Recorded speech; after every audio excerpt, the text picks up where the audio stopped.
Welcome to Show Studio. We're getting towards the middle of Paris Fashion Week, and it's such a Parisian show that we're going to be dissecting today because it's Dior, and Dior is Paris, Paris is Dior, especially it's Fashion Week. It's kind of what we look for Eiffel Towers, beautiful dresses, it's just perfection. I'm writing a little poem here, so I'll let you guys introduce yourselves because I've got a wonderful set of incredible women to help me unpick what Raf Simons is doing this ready-to-wear season. But I'll let you guys begin. Okay. Yeah. I'm Charlotte Sinclair. I'm a contributing editor at Vogue, and I wrote a book about Dior. I'm Katie Barron. I'm an author and journalist and a trends forecaster for Stylist.com. I'm Grace Woodward. I'm a stylist and fashion commentator. I'm Sasha Wilkins. I'm an ex-fashion editor and the editor of LibertyLondonGirl.com. So I started by kind of saying, Paris is Dior, Dior is Paris. Do we all agree that that's what makes Dior so special, that it's very French, it's a very French brand? I'll go to you, Charlotte, because you said you wrote a book about Dior, so you're our resident. Damn, I didn't say that. Yeah, it really is. It's so French. It is as French as the Eiffel Tower. And for the French, most people, well, actually around the world, if they were asked to name one French designer, they'd say Christian Dior. And even in his lifetime, he was world famous. So that's been sustained ever since sort of 1947. There's never been anyone more Parisian than Christian Dior. And his way of designing is seen as incredibly Parisian, as very French. And if you want to buy a piece of French design, you might as well buy Christian Dior. Does French design still have that weight, do we think, or do you think we're kind of losing that as fashion becomes ever more international? Do you think people still want French design today?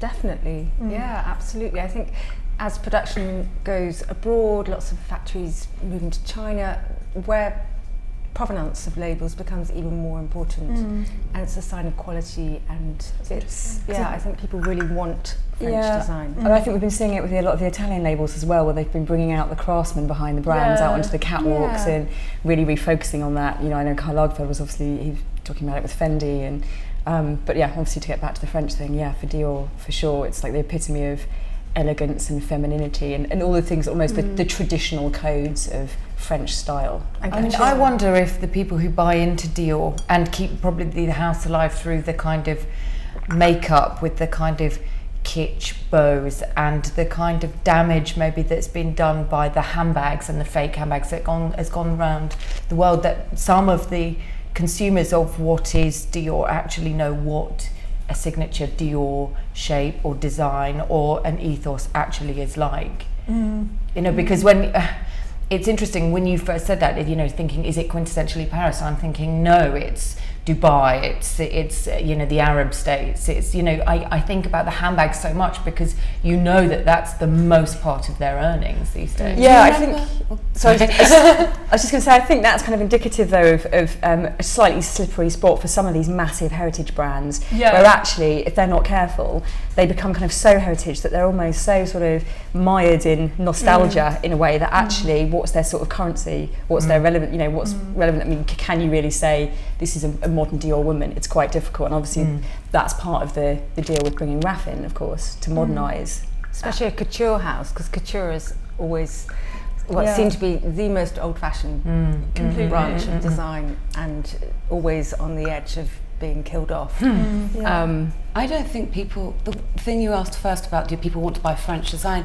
I don't know that they do. I think we're so into the world of the designer now that the house sometimes becomes almost irrelevant, because if you bought Galliano, the aesthetic is so very different to Raf. That's two different kinds of customer. Who's still essentially Belgian. Yeah, you're not saying, for people who are in that price bracket, I don't think they're going and saying, I need a French designer, therefore I'll buy Dior. They're saying, I love Raf's work at Dior. It's a different thing. Do you think people have that knowledge of the design? It's really interesting that you raised that, because we talked a lot about this when we did the Balenciaga panel with Alexander Wang. With ready to wear, not with accessories. I think they ask two such different things, and also with the licensing, with the cosmetics and the fragrances. They're almost like three different siloed things with different reasons for purchasing into each one. But do you not think we're seeing more of an ethos where designers are being this is what we said on the Balenciaga panel, this idea that the designer, the individual designer, is now never bigger than the house. It's always Balenciaga, it's always Dior, and people, I think it's interesting you mentioned Galliano, people are trying to stop that that sort of superpower. Yeah, that superpower where the designer is bigger than the house. It feels now like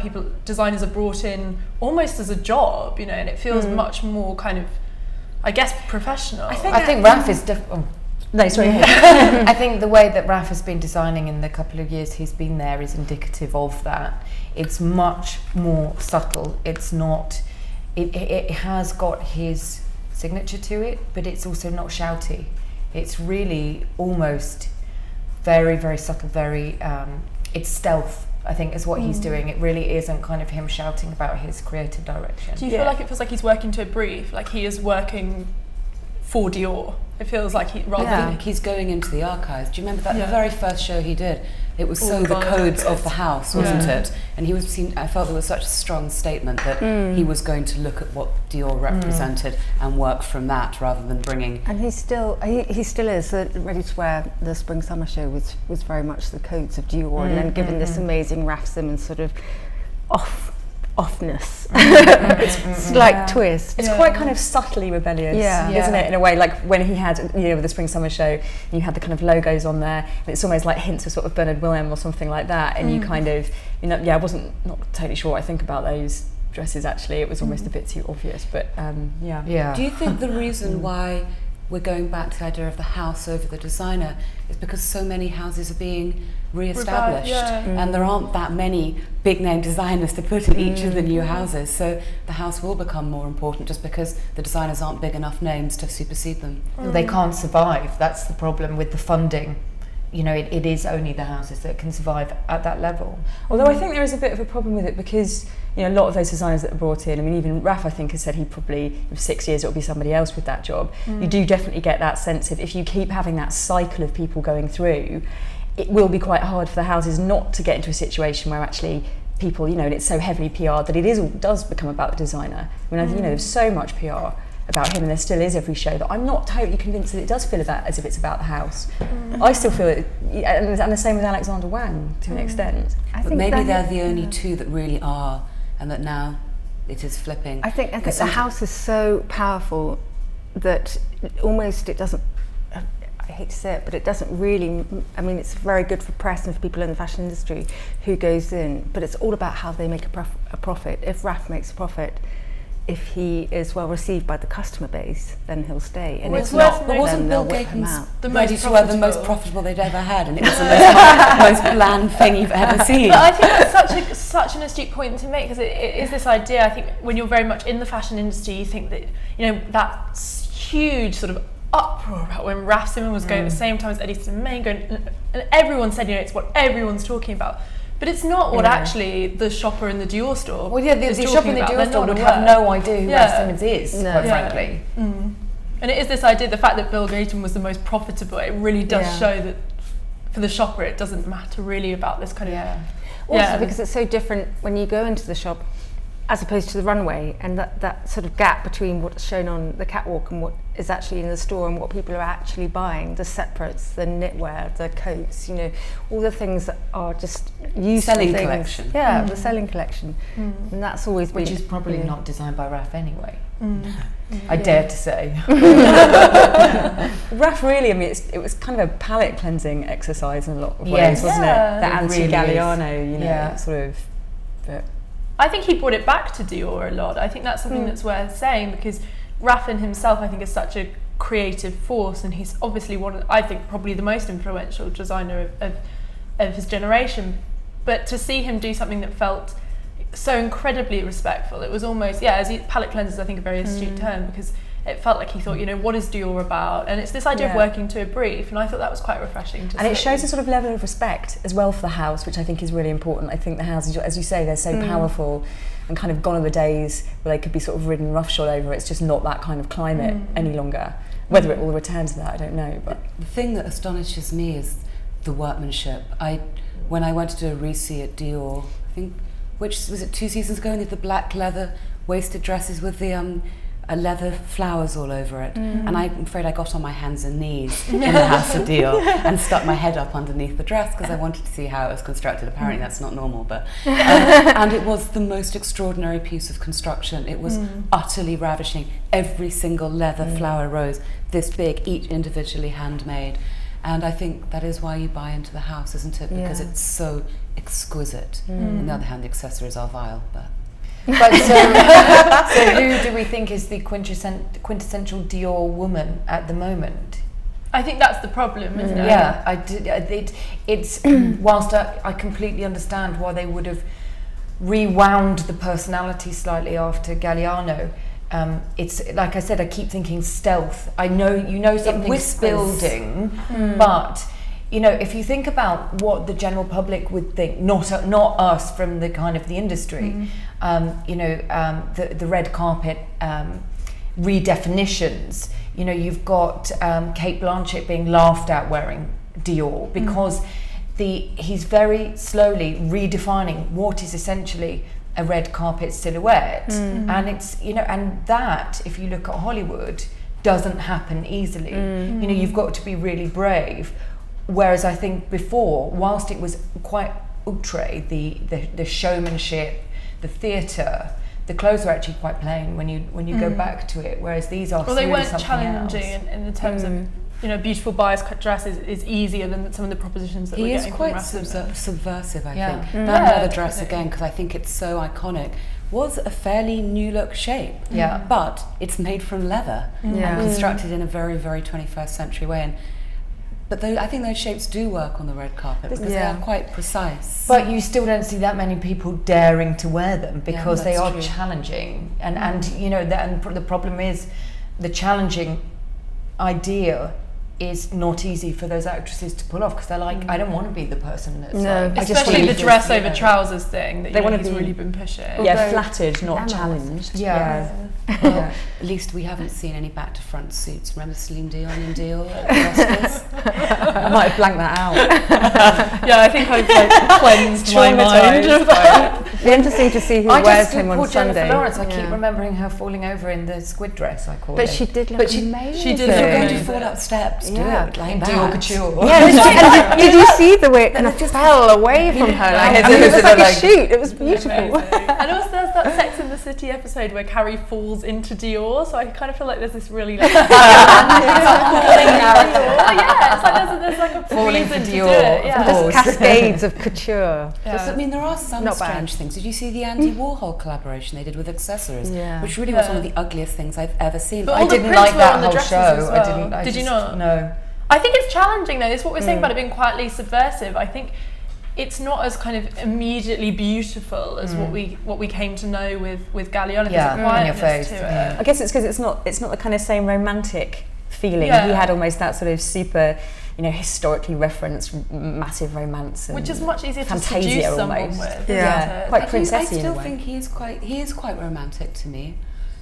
So do I. Definitely. I think more so. I think it's. I mean, look at his presentations, all those floral tributes. I know that's what I'm going to be really interested to see with this one, because I think that this could herald a sea change with, there's been loads of winter florals and then he did that incredibly pure sort of when we saw the couture, there was no sort of decoration. And it's interesting that we're starting to see people arriving with the much more modern with the lights there, it's kind of but it's a different kind of romance. It's a different sort of seduction, isn't it, to modern the sort romance. of It's a nightclub. compared to the sort of fantasia of Galliano, I guess. Can we talk a bit about Galliano, because I think it's important, and this is I think something that's so wonderfully captured in your book, is this idea that we all talk a lot about Christian Dior, but he's only there for sort of an incredibly short amount of time, 10 years, and we talk about it as if like there's this incredibly huge Dior archive and so much to reference, when actually there's actually 10 years, there's not a lot of stuff. And in a way, those Galliano years, that's as much Dior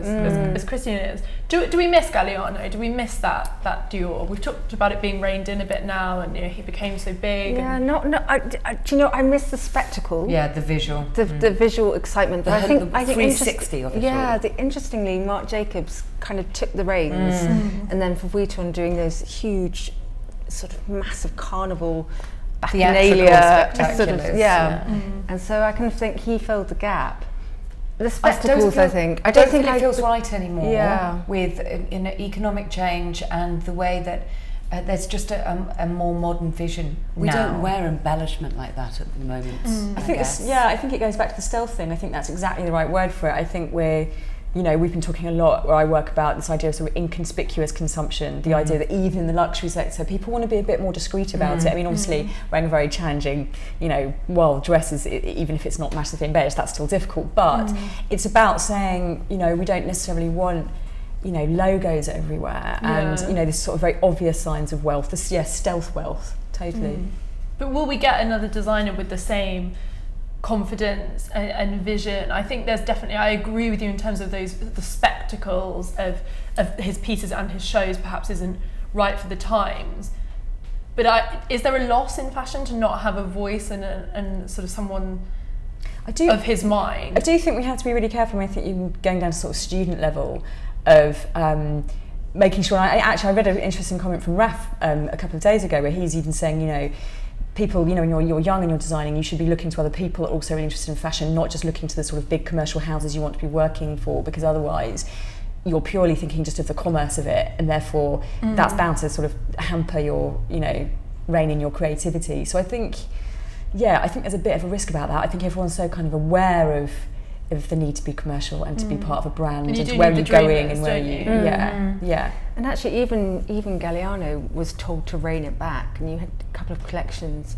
where it was so reined back, it was almost as if it had completely lost his identity, being stripped away, and I think he called it back to basics, and it got completely panned because it was so without any... set the expectation. Yeah, so I don't think striking this is a balance which was difficult. I think what Raf is doing is similarly as bold. It's just very, very simple. But it's still, I think even the woman who would, like I said, about the red carpet exits, those women need to be incredibly sure of themselves. They're not camouflage dresses. They're really bold statements in their kind of simplicity. But they're not blending at all. They're not safe. What he's done so far is not safe. It's easy to forget how vulgar Galliano was as well. I mean, do you remember the sort of tranny makeup? Spring, summer 2009, and he did African totem heels on his shoes. I remember sitting in the front row looking at them when I was on the Wall Street Journal then, being entranced by how astonishingly ugly they were. I could find no redeeming beauty in anything that season. And I think it's, you remember the spectacle, but when you actually look at the clothes and you go past the Galliano bias cut to actually what he was doing, sometimes I just didn't think it was very nice. Sorry, no, nice is the blandest word, but just not a clothes or accessories I'd want to put on me or on someone else. It also didn't feel very contemporary. Didn't feel like you'd actually want to buy it and wear it. It's that way you wonder how far it goes between pastiche and design. Whereas you could definitely, there are separates in Dior that Raf shows that you just think, gosh, that is so beautiful, and I could wear it. Even in couture, there are just beautiful, beautiful, well-made pieces of clothing that feel incredibly contemporary, but very Dior as well. He's very cleverly uniting those two quite difficult ideas of respecting the heritage, but also creating for a modern woman, and also his own background, which was incredibly kind of contemporary looking. I think that idea of the two things is really interesting. I have the idea that, I mean, for me, I definitely hanker after having an amazing show, and when I say a spectacle in terms of, so I understand the kind of universe of that designer's brain and their vision, but then so afterwards you can just pick small things out of it. I mean, you know, no one apart from sort of Anna De La Russo maybe will wear full looks, but it's about being able to just kind of extrapolate small ideas from that universe, but being seduced by the universe. I think there's definitely a place for that. That's where influence lies, I think. It's that exact idea where influence lies. Because, you know, you hate to talk about the kind of the filter down to the high street and why people would know what Dior is about, because that's what I was saying about the signature. Would anybody else really know what Dior is about at the moment? We would, but because it's still emerging. I think the prettiness and the subtleness is really emerging and building, and I hope he has the amount of time that Galliano did to really redefine that aesthetic across the accessories, across the makeup. I think pretty is a very interesting word, because it's kind of, when you said nice, that's an awful word, but pretty is a similar word. There's a lot of kind of taboos that surround pretty. You wouldn't want to call something pretty. Why? Women want to look pretty. Yeah, and I think that's innate to the Dior heritage in a way. There's a real femininity to it, and even if you just look at some of the best Dior branding that we've seen, and some of the most popular adverts that we've seen, whether it's Charlize Theron or Natalie Portman, there's this idea of femininity and prettiness that I think Raf is bringing back in an intelligent way. Even the stuff that Nick did had the cherry blossom, even though that was hard and fast, there was always a femininity to it. You think Girls and Balloons and Les Toits de Paris and that stuff kind of makes me gag a bit. That's the bit that comes into the Dior, that comes into the makeup bit. That's a bit kitsch. It's a bit overworked. The bows, the saccharine. It's a bit prissy, isn't it? Yeah, and that's where I think this, hopefully, what Raf is doing, or just give it a purity rather just than water it down. Because ultimately I think it's women buying this, and yet women want to look pretty, but they want to look pretty without looking like a teenager. How do you identify with some of those adverts where it's like those buckets prices. of sugar? But I think that's interesting when he first showed and he did all those huge flowers everywhere, because it was almost like he took all of that prettiness, all of that sugary sweetness, threw it on the walls, and then stripped back the collection. It was almost like he pulled it off the collection and shoved it on the because set. Actually the silhouette is incredibly pared back. I mean, that line in 3 seasons, however many, he's already done a very Raf Dior line, and it's that kind of bustier sort of top and a bell skirt on a evening dress. The other thing that I noticed about Dior, for most people sitting at home watching it on style.com or vogue.com or whatever, is that Raf likes to do a back silhouette, which is a kind of Dior thing as well. There's a lot of volume at the back, which you miss. For some reason, it really frustrates me. You never see those really, like you were saying, the drape of he loves the Watteau back, doesn't he? And you never see that drama in that moment, a side silhouette, unless you've got somebody, there photographing it. I wish that they would realise this and take some from the side, because they do the detail shots, but they always seem to miss it. These are really important things. Especially when you've got, he did last season a beautiful bar jacket, effectively, and then from the back it was sort of shredded with this beautiful neon, tight pleated sort of little burst of a bustle. But so even gorgeous. the detail shots on style.com, you don't get that. They'll you only cut see it off, when you see the retreating model. Yes, blurred. But you're so right.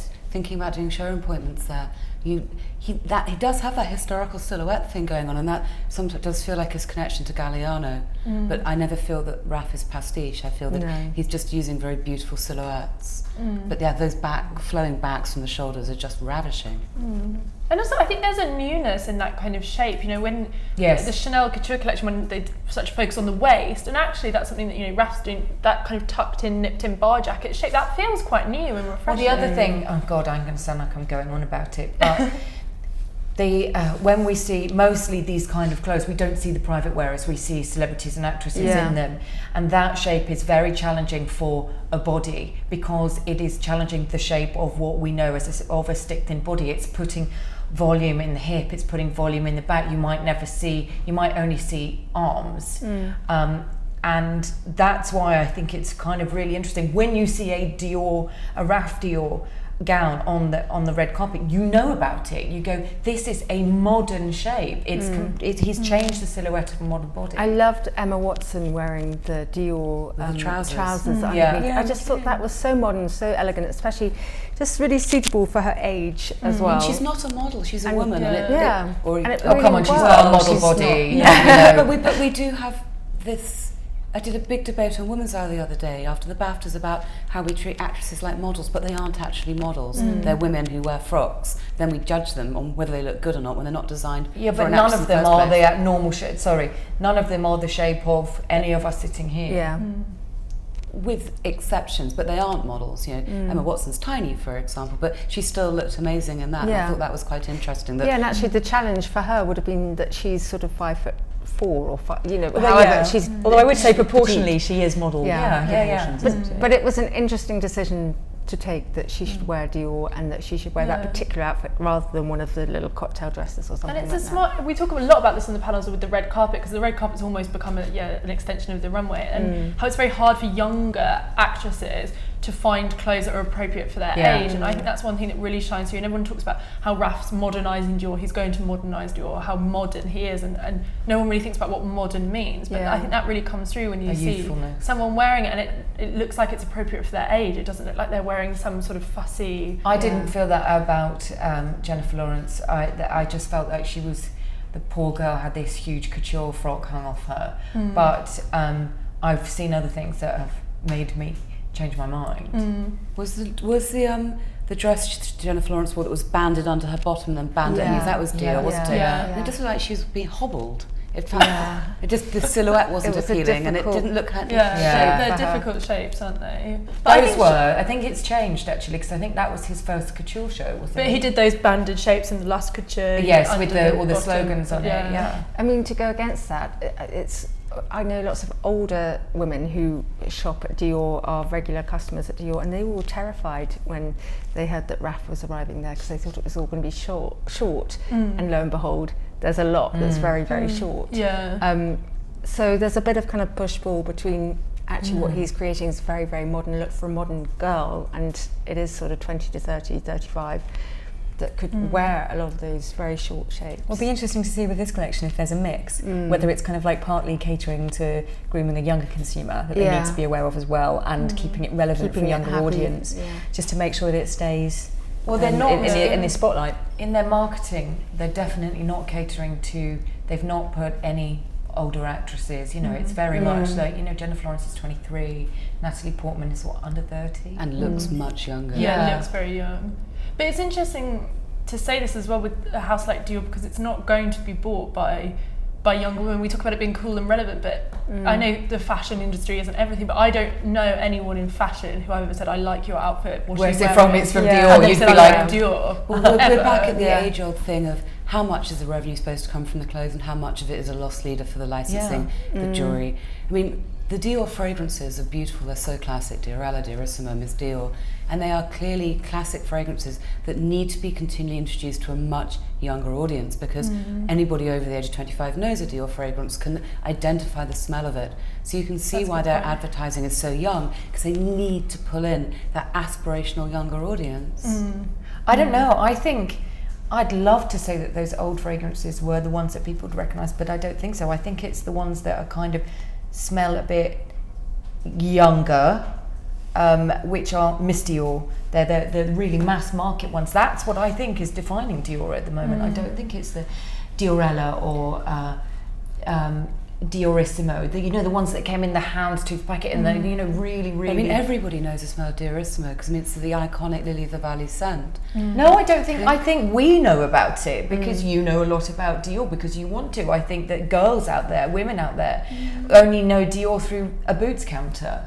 And I think they'll buy Miss Dior because of the advert with the no, they don't have the older ones. They only have the younger ones. I mean, I was a beauty journalist for a long time, and I would say that Diorissimo is one of the biggest selling fragrances in the world. It is not a hidden secret by any stretch of imagination, but I think that they do want to keep those coming through to a younger generation. But I think it's such an interesting point that you both raised there, in the fact that fashion is very fickle and people forget things very easily, especially with the fragrance market. It's always the latest thing, and I think the point with the Miss Dior fragrance is really interesting, that for a lot of sort of, I don't know, perhaps you guys sitting there who a younger audience will look at Miss Dior and think of that with Dior, and I think it's a good point that with the shows and with the adverts, they always need to keep pulling people back in and pulling people into the brand, because it's so easy for new shoppers to forget stuff and not be aware of stuff. We were talking about this morning when we were talking about Hussein Chalayan, how many fashion students won't actually know about Hussein Chalayan. And for us that would be travesty. No, but we would say of course they do, in the same way you're saying of course people know what Diorissimo smells like.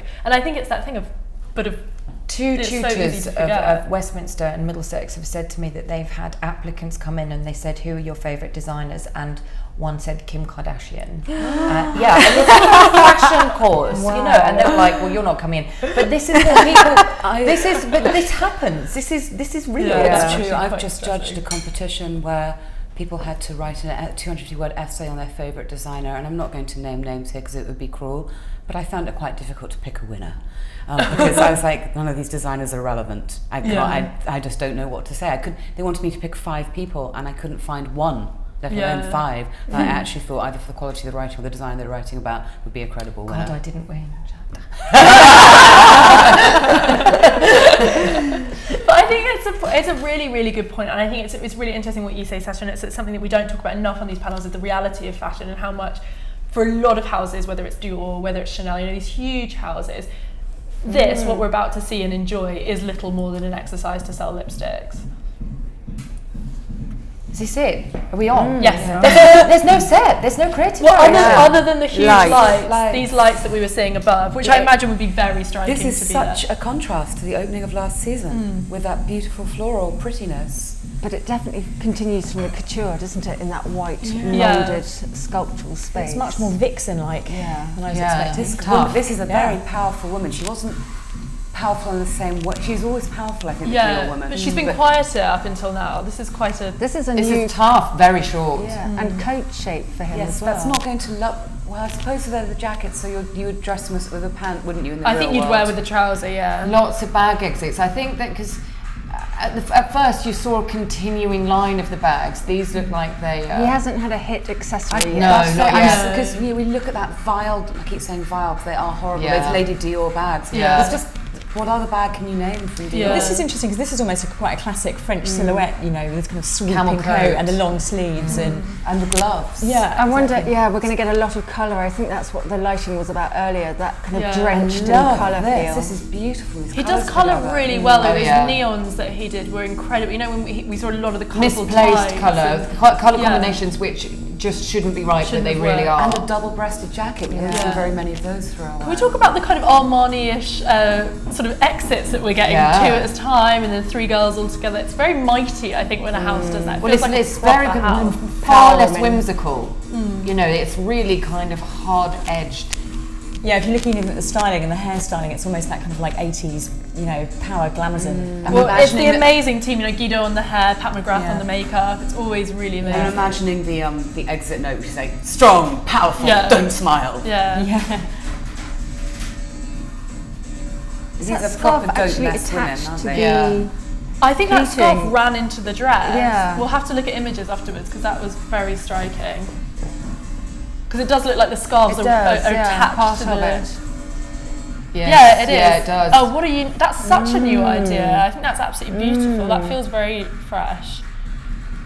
He's so good with cut as well and technique. Yeah. All those asymmetric pleats. The asymmetry, I think that's one of his codes at Dior completely. These are beautiful. Well, he's pulling the elegance back in through the cut again, rather than there's very little embellishment on this one, which I was quite and no print. Yeah, that's a very good point. It's a sort of drowned in colour thing. Look at the furs. There's been so much fur, hasn't there? Well, that will keep his Russian customers happy. Wow. I mean, you've got to have the legs for it. Wow, look at that shape. That is beautiful. Those are really beautiful. You see, that you could wear on the red carpet. That wouldn't be too challenging. Stunning. Do you think so? This pink and green one, I think so. It's huge around the hips and bum. That would freak any actress out. But I just wrap a little band around it. It's so sporty. That's almost like a racer. I love that he brings in his own heritage. They're like jockey colours, aren't they? If you were asked to guess a designer, you would say Raf, wouldn't you? Yeah, you'd definitely say Raf. The cleanness, the purity, the kind of looks like just those colours as well. I like this continue. So we were saying about the floral. The motif continued from last spring summer, which was around the neck, and now it's. Do you know, and this is interesting actually if you look at the colours as well, because it's almost like the team badges. He had the badges on the lapels. Because he's kind of obsessed with those sort of. Well, he's obsessed with emblems, teams and badges and gangs. And, but look, we're going back to the codes of the house, aren't we? The nipped-in waist, the full skirt. And he always does a beautiful kind of attention to the clavicle. That last incredibly romantic collection he did at Jill Sander, which I feel has run through all his Dior stuff, that beautiful kind of a full skirt, the attention on the hip and this play with the clavicle. I love the narrative he always tells. We opened with those jackets and he's still keeping that idea running through the collection. And you can feel that it's an evolution of his idea with every exit. It's a kind of cohesive. There's a very it's a masculine feminine. There's a very kind of worky power feeling. I was reading something this morning that said, with the amount of people out of work, how do people you make it look like you've got a job, basically. So even these people probably don't work. The people that can afford That's incredible. That corset at the front. What the construction is like underneath that to get that purity of shape. How new does that feel? The green piece that's coming behind this one has it as well. A corset in a sort of slightly haphazard position on the front. That feels so different. And completely changes what is quite a classic shape. It gives it a sort of sports feeling. But it also doesn't look trashy, which corsets so often can do. And that's quite Galliano-ish. Galliano. I think there's been flashes of Galliano in this, you know, really sort of a corset. That's incredibly Galliano. It's amazing how sober but then it's the so colours are. But when you see the green dress with the flash of the blue, it's almost like you just have a little bit of the frivolity exactly. on top of I think there's more the much more frivolity serious in it. business, if you see. The shoes are quite Galliano. Have you seen? They were, but last season they were challenging.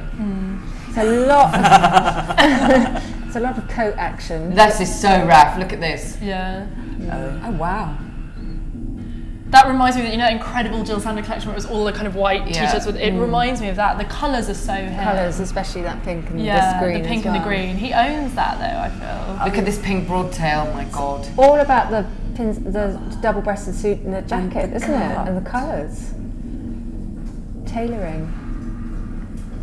I just love the way he's showing it as well. I love seeing the girls come out in this kind of relatively haphazard order, but really sort of, I just think it makes him and the brand look so mighty. It's what you want from Dior, Dior is Paris. Also to go from ball gown to trouser suit. Yeah. The other thing about not having a huge staging is it's very unapologetic. It's basically saying just concentrate on the clothes. Is that the because this isn't about the spectacle. for the Lady Looks Dior like bag? it, Yeah, it looks like the quilting from the bag. But then quilting's gone all the way through this, hasn't it? Yeah, this is all quilted here as well. To me, this does feel like it's got Galliano in it more than anything we've seen, which is interesting because we talk a lot on these panels about referencing and the way a designer can use an archive, and I think you always want him to use elements of Dior because, as we were saying before, it's as much Dior as Christian's work is. So I think it's nice that there's flashes of kind of all of Dior's history in here. He's so good at colour, isn't he? Yeah. Wow. Things that you just wouldn't, ordinarily you'd be like, ooh. That's the scarf as part of the dress. I think that scarf is part of the outfit thing. But I love this idea of dressing a woman, giving a woman a wardrobe. That's such a classic idea, but this is what this really feels like. There's day wear, there's evening, all mixed together to nod to the fact that women don't perhaps separate their evening and day wardrobes anymore. But then he's still offering both. Also, the coat has become such a huge part of the street style scene. The coat worn as a the cloak. shoulders, With a kind of flash of colour underneath. That's certainly happening. It feels like outside a the collection shows. for both North and South hemispheres. That whatever your climate is, you can find something in this collection. If you're in Brazil, for example, you've got small, neat dresses here. If you're in the Northern Hemisphere, you've got all the coats. It's very, very clever. And it also feels like there's something for a woman in Russia who might want a shorter silhouette. Maybe a woman from the Gulf States wants something more covered up. We've got the sleeves. But he plays with that. Do you remember that couture collection, not the last one, the one before, that was about different sections of the world? Which wasn't that successful. No, Do you remember? I It was a think bit too much of everything. Yeah, I agree. It felt too sort of like trying to shoehorn everything But together. the thinking is there. That thinking, he clearly thinks very globally. But I think some embellishment. Look, it's a t-shirt. It's an embellished t-shirt rather than a kind of ball. Love the the sort of chevron cocktail. stripes. Yeah, the chevron at the bottom is amazing. I think it's Look very, at how fresh this is. Yeah, that's so great. but it's very emblematic of how fashion's changing, that we don't get a pure autumn, winter or pure spring, summer collection. Yeah. Well, I'm not sure those work quite as well as some of the other bits. It's slightly incongruous for me. I don't like this. See what's happening a little bit. afterwards. I prefer that. Yeah. This is amazing. And different.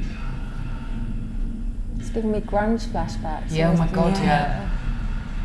I love that the most embellished, most opulent element of the show is in the kind of simplest, grungiest space. Yeah, I think that's the great. youngest silhouette, I'd say. But also that idea of kind of a t-shirt dress with an amazing something over the top. That's been a line right the way through this whole collection. Well, But layering is the such a Dior big part of customer, where this will change, this will obviously go, photographs go across the world, the changing perspective of Dior, but will anybody buy this? Well, take the t-shirt out underneath and it's a very It's a beautiful very short dress, No, but it's a very beautiful dress with a slip underneath it. If Yeah, it's very classic, If you don't actually, want with to the buy slip. into that t-shirt, then you've got a great evening dress, haven't you? Although if you saw an image from any of those last 3 looks, it would be pretty misrepresentative of the collection, wouldn't it? Like if that was the one that you saw. Yeah, it was an incredibly diverse collection. I think it's interesting because it felt like such a strong creative This will be interesting in the lineup to see how that they give it a fluidity. Yeah, why not? I love it. Since he started that, I love it. I want to wear everything that I see on the runways. I think it's so modern and so beautiful. I quite like the way that, especially these first looks, it feels like there's almost a way to grow up and to mature without growing into middle age, She feels like this is a woman who's, I can't remember which collection we talked about, maybe it was a Gucci one a couple of seasons ago, where we said these are clothes that a woman will be bought by a man who wants to look a certain way. These look like clothes that a woman would buy for herself. See, again, these t-shirt layers underneath, or sort of skinny slip dresses underneath these kind of more vibrant dresses. And I think it's such a skill to him as a designer that he can use so many different colours, but this feels so pure and so clean. There's no fuss in there. It doesn't feel messy. Look at that. And it's look at how it's like a paint box. Yeah, exactly. It's completely paint box. Bit Dries in that He's the master of intelligent dressing, I think, completely. isn't he? I think he's an absolute genius. I think he's the best designer. I think his menswear has completely moved mountains in menswear, and this is just absolutely amazing. That is a lot of excess. Wow. I think it's quite a departure from the last collection. I think the last collection the prettiness has was gone. great, and the last collection was respectful, whereas this is kind of full on. He's in there, isn't it? Well, can we remember as well that couture was completely black and white? So to go from doing a couture collection that was so celebrated, so acclaimed, so well reviewed, that was completely black and white, to doing something that is literally a box of Crayolas is really sort of his confidence as a designer. It's one of those shows that you look at and it reminds you why you love fashion. Yeah, completely. The lacing and the corsetry reminds me of Jean-Paul Gaultier. The sportsness of it, rather than Galliano. It's whilst Jean-Paul Gaultier is not having a moment, I think that there is, references of that in there. It's also a little bit showgirl, isn't it? Which is very French also. Yeah. And it goes back to that idea of Dior always, the internal construction was as important as the external construction. But like you said, those 3 dresses on the end slightly felt incongruous. Yeah. But I like that, he did the huge run of silver at the last Ready to Wear. I feel like this is... In a coach. They felt a bit shoehorned in for me. I absolutely love him. A little bit. Beautiful, but... So we're impressed. We all feel very excited by that. Yeah. What felt new for Raf invigorated, actually. Yeah, it's incredibly uplifting collection. I just love, again, how you took something quite trashy, like lacing, external lacing, which is normally so grim, and it makes it look so desirable. Made it look almost sporty. Yes. It reminds me of football or baseball, where they're sort of doing stuff stitching up on balls and on boots. It kind of had that kind of, I like the double-breasted jackets as well. They felt really modern. That's not a shape we've seen Impossible for ages. to wear though if you have embonpoint. A lot of that was impossible to wear. I mean, the length was so short. So short. But I like that with him, that he makes such a strong creative statement, but I think that with more than some of his other collections, you can look at it, and as Sasha was kind of picking out at the end, you can see how it would be tweaked to go into store. And I don't think you'd want him to present a catwalk exactly. You know what I think's interesting about that? In the old days of Alexander McQueen, you'd go to the collection, then you'd do the showroom point in Paris, and the selling collection was really on a different planet. No correlation between the two whatsoever. With this, you can totally see that the selling collection would look like the runway collection, refined and honed and changed, but you would be able to see the connection. Well, it feels like ready to wear, doesn't it? There's not great big exits of couture gowns, which some people try to shoehorn them all in. Well, they do that to try and make the show exciting, and I feel like the fact that he can take a scarf, a double-breasted jacket, items that are ready to wear, basic items in a woman's wardrobe, and make that exciting. I think that's such a good point. It does make absolute classic ready to wear feel like something you're infused with. I think the key thing here is that he's establishing an identity again, an identity for you to kind of, almost like the Dior role model woman to look up to all of a sudden, and all the other things can kind of filter off that in a way, I think. It's a real working woman's collection as well. All those suits, all that tailoring. Would clothes for a woman to buy for herself. But it's the epitome of chic again, isn't it? It's aspirational. Well, that's what Dior should be. It's a luxury house, and this makes you want to buy into that lifestyle. If you look at where the money is, the city, the woman who is buying for herself, that's not buying to be the attaché, the candy, the arm candy. This is the woman that's actually spending her own money on her functional wardrobe. That's kind of what She would never have bought Dior Galliano. No. And it's interesting though, I question with this, we talked a lot about the accessories and a lot about the beauty, but there is more and more a discrepancy now between the beauty and the way that's presented, you know, prettiness, sweet, and this. And I would love to see his intelligence and his focus filter down into the beauty now to stop it being so... Beauty editors will love that show though, because the colour, it felt very new and very fresh. There's a lot of stories for a beauty editor in today's presentation. And the accessories were more interesting, weren't they? Sort of blocks of colour. It's a shame we can't see them. Zebra-y, yellowy black thing. Do you know what? It made me think actually that it's almost a bit of a Stella McCartney audience in a way, in some ways, with that working woman. That would be a working. Well, quite I think sexy that though. came from the kind of rise in feminism. It's like if you're going to buy pretty, you know, if you're going to spend your money, you're going to, you know, spend it on stuff that you can work with in your life, rather than spending a huge amount of money on something that's totally impractical. But there's nothing less attractive now than a woman looking uncomfortable. I think for a while that looked quite chic. You know, if a woman was wearing something very tight and very high shoes, you know, that was stylish. Whereas now, if a woman can't walk in her shoes or she looks uncomfortable, or we've been Phoebe Philo'd, haven't we? Yeah, we have been Phoebe Philo'd. I took a picture. Thank God. I took a picture at the shows on the Saturday at the London Fashion Week, and of an entire front row, only 2 girls were wearing heels. Yeah. I mean, that's So unprecedented. Yeah. Yeah, how many heels have we got? We've got 3 heels, 2 flats. I think it's very true though, just if you think the number of people wearing kind of trainers or slip-on sort of skater shoes and beanies, and it feels really like women are dressing for themselves. But I guess the flip side to this, and I'd be really interested to get all of your points, is we had Tilly McAllister-Smith on our Balenciaga panel, and she was talking about Alexander Wang and saying that she worried, obviously we all love to see clothes that we can wear and we can relate to and we can imagine our own wardrobes. But she says that she worries sometimes about the focus on wearable fashion, you know, the great sweatshirt, the great pair of tailored trousers. It stops sort of designers doing something really new and challenging, because that's what we seem to love with fashion, you know, something, a great sweatshirt, a great this, a great that. And she goes, how do you move forward with that? I've always thought Alexander Wang was the ultimate emperor's new clothes. It does nothing for me. I just have always thought that all he's done is looked at what London did and then just refined it into an easy piece of clothing for the American, very boring runways. So for me, wearable is to me the most pejorative word you can use in fashion journalism, because it means nothing. We are all wearing our clothes.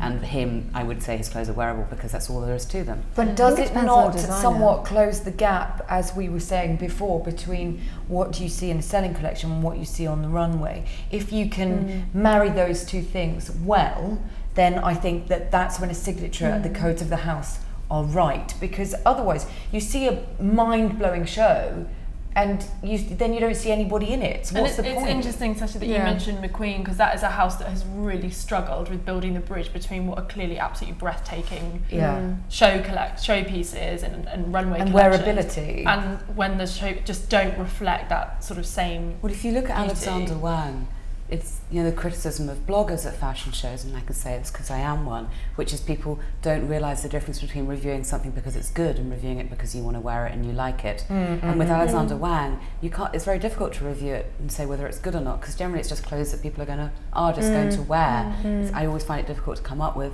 things to say about him. I wouldn't agree with that. I'm quite a Wang fan though, just because I think he's another person that's defined a quite modern image of aesthetic of sort of But does it belong on a runway for me? Well, Stella McCartney puts her Adidas collection down a runway. I mean, Whistles now has joined London Fashion Week. You know, it's kind of, I think it's truer to what women actually want. Yeah. Plus, I think that's probably a bit demeaning to him, because I think there's incredible materials innovations there as well, which do elevate that. So for me, I'm a fan. Yeah. But I guess to see a designer taking it back to RAF to do something that is about ready to wear is about wearability, and I know that's an awful word and it does kind of almost mean nothing, but it's very easy to do something that is unwearable and makes your collection look good. It's very easy to do a demi-couture piece on a ready-to-wear runway that's really striking, incredibly opulent, incredibly breathtaking, and people go, oh, that's good. But with this, it's quite, I know it's very colourful and there was that sort of wonderful opulence at the end, but there's a quietness to this, and it's not shouting, and it's through the quality of the cut, isn't it? Exactly. Because if you can cut at that level, you can make simplicity extraordinary. And I think he is all about making the simple extraordinary. But to wow with simplicity is the strength of it, the best kind of designer, because it's so much easier to bombard people visually than it is to sort of do something. Tricks. You know when like Rick Owens started to define that aesthetic, and everybody bought into the jacket, and it started to feel like, you know, there was the Rick Owens woman and the Alexander Wang woman. I think hopefully stealthily here you could start to redefine, and that's what's really, really important about these shows. Who the Dior woman is. Yeah, who the Dior woman is, and what she looks like. And she looks, well, I'm really taken aback by the sudden turn into this kind of quite hard woman, but it shows that he's not just going, the Dior woman can only be this. Yeah, I mean, she's, you know, this is an adult, isn't it? Quite plainly, it's not the sort of debutante or the Bond Street housewife, it's an adult, which is why the only thing I don't like is some of the last pieces, just because, and not in terms of, I don't personally like them, as in I don't feel they fit particularly well. I get the idea of having them, wasn't it, to go from structure to that very loose feel, especially when the others are so successful. But I think it's Dior, you want a bit of sparkle, don't you? Maybe it's, you know what, I think it's the running order, because I think if you'd put those in with the very fluid green and pink vest cut gowns, I think that if you'd had that moment together rather than plonked on the end, it might have felt like it was more of a thought bubble rather than being broken I don't mind up. it though, it's kind of you drift away on sparkle. I think you need that. That does romance. I think people always, I think because maybe he started in menswear, very interested in youth culture, and because of his own work, people almost think of him in this very brutal sense, like he's very sort of, you know, youth culture, very hard, but actually Antwerpy. Exactly. But he is a romantic designer. You know, his work at Gilson, there is a romance to what he does, and I think he's a very sensitive man, and I think that comes through, and it's nice. Yeah. Well, if you it's not, I don't think it is at odds with him. He's got the Dior bows on the corsets. If you think about it, there's still a bow there. Exactly, that's so true. There's a bow and the sparkle. And all that transparency leads on from his last, well, it was couture, was it spring summer? Maybe both. When it was all kind of the layers and what they revealed and what they covered up, and so I quite liked how he modernised it with a bit of a t-shirt mini dress underneath. And I think it is, we want him to make things modern, and I think he is doing that. And I guess, you know, we all said that kind of, I think Gracie said that rejuvenated you when you watched it, and I guess that's the best word for what he is doing, because he needs to rejuvenate Dior. You know, Dior's not had a great time recently, and rejuvenation, that you need a bit of that in fashion. It's going back now and through my head, running through the show, you know, the colour stands out, but for people who get excited by, you know, how we were talking about the theatrics and all of that, this feels like, you know, what would you take away from this show?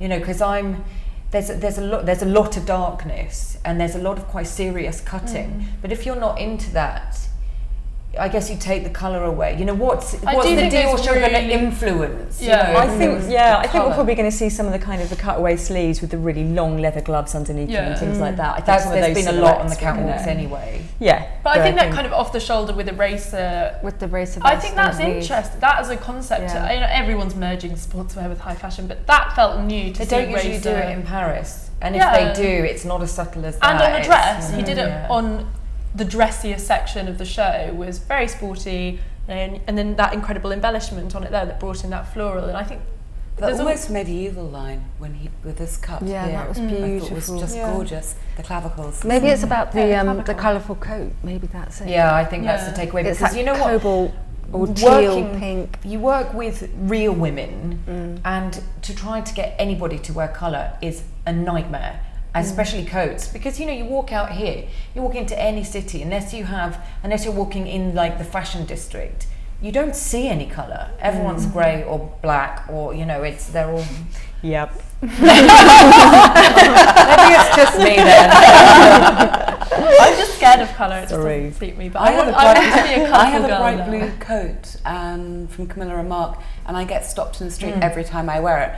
I think it's so unusual. People are like, colour. Yeah, it makes other people happy. It's our responsibility to make other people happy by wearing colour. But I think the coat is filtering down. I think you mentioned this, Charlotte. It's so important. It's the street style thing, but the coat, and I think it's very a fashion thing at the moment. That, you know, you change your coat almost as often as you change your shoes and your handbag now. But I think that will start to filter down. You see it if you go into the high street now.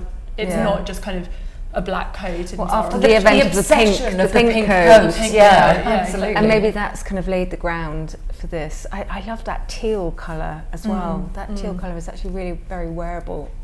Been seeing quite a lot of it on the catwalk. So maybe there's a bit of a coat fan going on here. It's amazing, because that's what I think is defining the difference between defining celebrity and fashion is the coat, because celebrities don't wear coats. No. They don't. That's so true. They get to the catwalk, they get to the red carpet and they take it off, because you can't be photographed in a coat. So it'd be, I think that's really, he's going, this is fashion, this is who started to change that is Tom Ford with Gwyneth Paltrow and her white cape at the Oscars 2 years ago, and there are a few more little capes. But that's a cape. It's different from a coat, like a shoulder, a powerful shoulder. Oh, Apart from Victoria Beckham, maybe. Yeah. She's been pioneering a lot of coat outdoor wearing, coat wearing. Yeah. But she qualifies as both. So I do think we need to put more of a focus on the scarf, though. The scarf isn't something that you see in high fashion. No, you're right. And this collection was owed a lot to the scarf. But I mean, that's not a new idea. I mean, no, very Yogi. And it's a Jaeger, Max Mara, Winsmore. Yikes! They'll be cringing. Dior will be going. You go into any department store and you will see, Johnny Lulu's or Debenhams. Coats that have an integral scarf that wraps around and then goes through the loop on the shoulder. It's not a new idea, but he makes it look new. But in a high fashion context, it feels. I'm sorry, Raph. I don't mean to put you with Winsmore, but the idea has been done before. It would be interesting to find out if they are attached or not. Do you know what? It's funny how we mentioned Emma Watson, because there were 2 exits after the first ones that we thought were attached, the ones that had different colour ones. And I was like, oh, it's Hogwarts. It's the school uniform aesthetic, which Raf actually has done quite a lot. We couldn't quite see, but on the turn, it looked like the colour from the scarf was then an insert into the back of one of the jackets. There was quite a lot of back interest again that we didn't see. Exactly. You said, I want to see the back of these coats, because I suspect there's something really amazing going on. Going back to Alex Wang, that is a clever thing he does on the Balenciaga stream now. It has mirrors along, which obviously we were saying on the panel is this idea of Balenciaga in the 360 view, but it means even in stills you can see the back of the outfit because there's mirrors. But his entire interest in his first Balenciaga exit was the back. So he would be mental not to do that. But that's why I think they're missing a trick here, or the way that they're photographed is not reporting it correctly. There's definitely something going on with the way those stars are cut into the coats. We've talked a lot about the Dior woman, and I think as you said, and as your book shows very well, it's quite easy to identify a Dior woman when it's Christian Dior, and we're saying, it's harder now. Who would we like to see the Dior woman being? Because we're saying it looks like he's really proposing sort of his identity for Dior. Who's the Dior woman going to become as he continues to kind of impress us, as I'm sure he will? Maybe Rihanna could do it, and then she could actually wear some clothes for a change. But she's the Balmain girl. I'm not sure that's likely. I would like to see, if Kate Blanchett is, I would like to see the older woman. It's amazing seeing. It's great to see Maria Callas. She's a mother. She's been. I feel familiar with her. I feel like with his last catwalk shows, the girls were so bland and thin, and I was like, personality. I know that they're trying to get away from the huge personality that was Galliano, but this has gone. This is a woman. This is not. She's got balls. So you want a woman with balls? You can almost see them. I guess it's going to depend on how much money they've got to get someone in. I mean, Kate Blanchett wears Armani because Armani fund the Australian theatre that Kate Blanchett's a member of. That's why she wears Armani. So I mean, it's commerce, isn't it? It's going to dictate who we see in the frocks. Also, I'll wear it. I'm fine. We'll do it for them. A soldier. There was a very the show felt, when you say soldier, there was a distinctive kind of going back to that model army march. That beat from the first dum dum dum. I just want to watch it again. I think it's that thing. I think when you said it's energized, I thought I feel like this is breathe new life into Dior. Well, it's great that that's how they keep you interested in the house. Do something, make it peak, don't let it plain. Cut it there, do something else, so that you're always going, I want to see this, I want to see it next season. That dress with the off the shoulder with the corseting there, you can imagine that being like a wonder dress for his whole collection. You can see that on the red carpet. Yeah, exactly. Yeah. You know, the cuts there, this sort of visual interest, which feels very Dior, very now. You can imagine a whole load of amazing girls wearing that. It's interesting you said he hasn't done a hit accessory yet, because this to me felt like a collection full of hits. You know, that dress, but there's so many other dresses where you can imagine it coming to kind of define. I want to see it in the showroom. This is a collection I think that really would bear being looked at very up close and personal, on my hands and knees again, my head up a skirt. I want to see how this is made. Maybe again, it's a thing that I kind of, you know, most the blogosphere, not what you do. It can be quite reductive. I would like to see what the takeaway from this is, and I think it is the colour. But like you're saying, the hit accessories. I think he's waiting. I think that he wants to redefine it through what he knows best. I was horrified when I did an appointment at Dior a couple of seasons ago, and they'd invited a lot of digital editors to go and have a look. Bloggers, people like me, you know, cover lots of different things. The showroom was full of the beautiful clothes, and they had all the hideous accessories. And someone from Dior stood up to give a talk, and they only talked about the accessories. And I was horrified. Well, you have to work out, because they're money makers. As far as they were concerned, the bloggers would only be interested in accessories, but I thought it was so reductive because they should have talked about the clothes and led into the accessories. Because realistically, you have to talk about the clothes first, because you have to redefine the woman before you start saying what extra and bits all they that she wanted wears, to do was talk about these hideous Andy Warhol bags and blah, blah, blah. And none of it was very nice or very interesting. But surely that's not a mistake. We're thinking, well, that might be an oversight, but from their point of view, it was not. absolutely calculated. It was, these people here are only going to be interested in the accessories. But I think it's such an astute point that we said that he needs to redefine the clothes first, because the clothes are what makes a house have its character. And I think we keep mentioning about Alex Ryan, Balenciaga, but sometimes I think that's a shame with what we're seeing now, because it feels like his brief is make a hit accessory. And every show, it feels like that's what he's trying to do. Whereas here, it doesn't feel like Raf is being dictated in that same way. It feels like he's trying to sort of propose a new identity. Interesting looking bags that obviously we didn't get to see properly, but certainly using what he's good at, which is colour, which is what you kind of want to see in different shapes and different skins. And because the bag has been such an iconic purchase for the last, 7 or 8 years, most women have a black bag, the blue bag, whatever. Maybe it is time to make the iconic bag a very colourful, bright bag. Yeah, I think as a new investment piece. Good luck with that.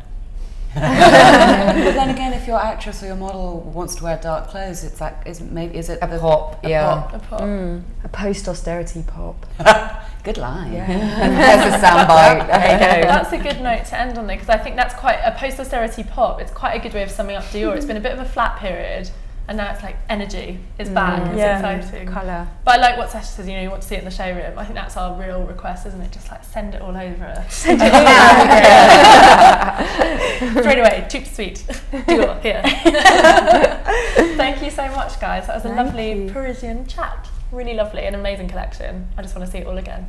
So thank you. Thank you. Thank you.